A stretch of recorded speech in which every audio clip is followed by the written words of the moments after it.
had a few people talk to me this week about how during this crisis they're trying to take face-to-face training courses and digitise them, but really quickly. So I wanted to impart some advice about how we would suggest approaching that. So step one, I'd say take your face-to-face course, and if you can, extract out all the knowledge components. So all the PowerPoint slides, really, all the facts that you're delivering as part of the session, take them out and try and digitise them as small bite-sized content. So rather than having a big slide deck, you could do a little video, say, for every 2 slides or every concept that you're trying to cover in there, then do a little video for that, or an infographic or something like that. Great thing about this is that you can then deliver that training up front, because the last thing you want is people sitting on a webinar for 6 hours. That's just going to be dire for everyone. So you can deliver it up front, people can then consume it in their own time, take notes and that sort of thing, and questions to ask. And also it means you've then got a whole pool of resources that you can use for other sessions, but also for people to go back to stuff, because people are going to forget stuff. So they can also then go back to those resources afterwards. So that's step one.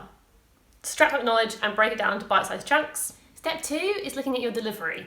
So this will obviously depend on how long the face-to-face course is, but say it's a half day or sort of a full day course. It's best to run a short webinar in the morning and then another one in the afternoon. So this is a great way to introduce certain topics in the morning and just to recap on the knowledge elements, then have some time scheduled where people can go off and actually do tasks, and then come back together in the afternoon to actually review those tasks. In general, if you can make those webinars more task focused rather than more knowledge focused, that is best, because then people have a chance to actually practically apply and discuss the stuff they learned from all those videos and infographics and things that they consumed prior to the session.